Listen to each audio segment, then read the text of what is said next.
सभी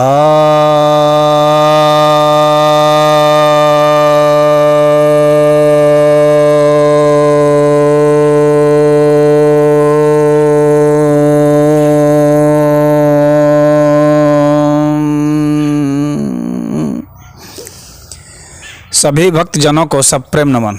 भक्तों, आज मैं आपके समक्ष श्रीमद् भगवद गीता के 11वें अध्याय के 14वें श्लोक पर प्रवचन सुनाने जा रहा हूँ।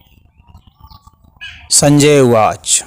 संजय कहते हैं, ततः स विस्मयाविष्टो हृष्टरोमा धनंजयः प्रणम्य शीर्षा देवं कृतांजलिरभाषत। अर्थात धनंजय ने विस्मित होकर के और रोमांचित होकर के उस देव को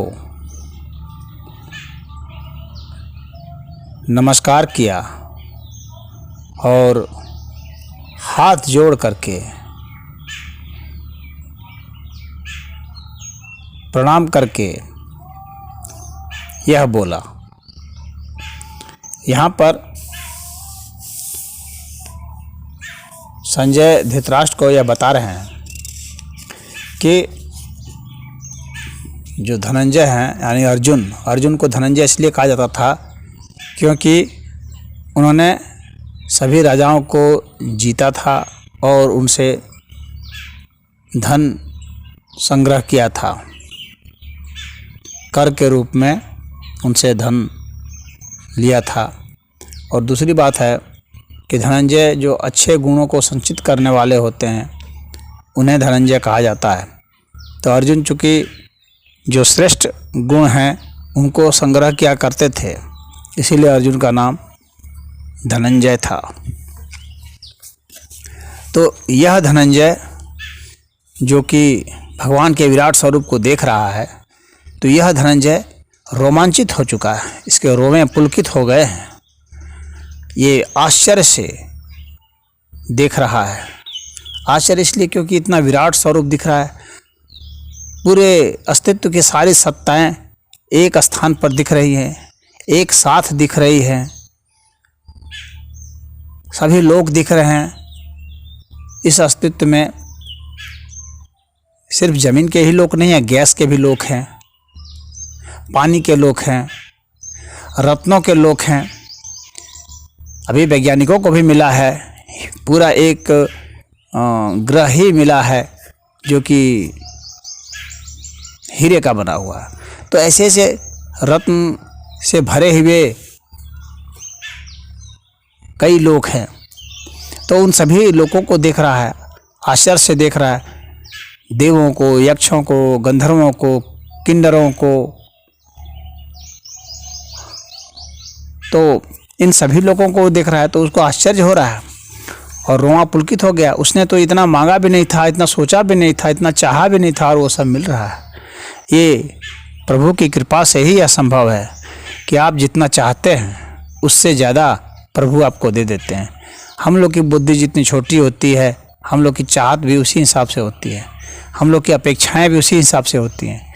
और जब अपेक्षा से बहुत ज़्यादा कुछ दिख जाए, कुछ मिल जाए, कुछ सोच लें, तो जाहिर सी बात है रोमांच होना ही है। तो अर्जुन को इसलिए रोमांच हो गया, विस्मय हो गया, उसकी आंखें फटी की फटी रह गई। और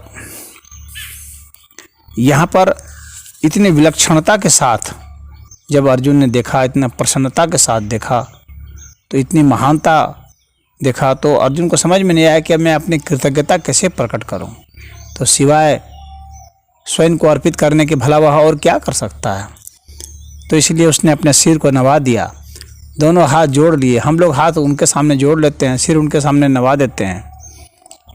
जिनके व्यक्तित्व से, जिनकी विराटता से, चाहे ज्ञान की विराटता हो, चाहे धन की विराटता हो, चाहे पद की विराटता हो, किसी भी चीज़ की जो विराटता होती है उसके समक्ष हम लोग सर नवा देते हैं, हाथ जोड़ लेते हैं। इसलिए जो जो महान पुरुष हुए हैं उनके सामने सभी लोग सर जोड़ लेते हैं।